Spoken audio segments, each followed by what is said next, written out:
ایران پر ممکنہ امریکی حملے کے پیش نظر اسرائیل میں بھی ہائی الرٹ۔ اسرائیلی وزیراعظم نیتن یاہو اور امریکی وزیر خارجہ مارکو روبیو کے درمیان اہم ٹیلی فونک رابطہ ہوا ہے، جس میں شام اور ایران سمیت خصوصی طور پر ایران کی صورتحال پر تبادلہ خیال کیا گیا۔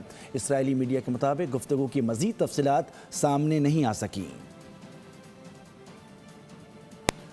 ایران میں وائی فائی ڈاؤن ہے اور ایران میں ٹیلی فون کا نظام بھی متاثر ہے۔ ایران میں پاکستانی قونصلیٹ کی لینڈ لائنز بھی بحال ہیں۔ بذریعہ سڑک پاکستان جانے والے افراد بارڈر بند ہونے کے باعث پہلے پہنچے۔ ایران میں پاکستان کے سفیر مدثر ٹیپو کی خصوصی گفتگو، کہا کہ پاکستان واپس جانے والے افراد بارڈر بند ہونے سے 4 گھنٹے پہلے پہنچے۔ پاکستان واپس جانے والے افراد پاسپورٹ پر اسٹیمپ ضرور لگوائیں۔ واپسی کے خواہش مند پاکستانی طلبہ اپنا پروسیجر باضابطہ مکمل کر کے جائیں۔ ایرانی بارڈر اتھارٹیز سے بھی سفارت خانہ مکمل رابطے میں ہیں۔ سبسکرائب کریں اور بیل دبائیں تاکہ کوئی خبر رہ نہ جائے۔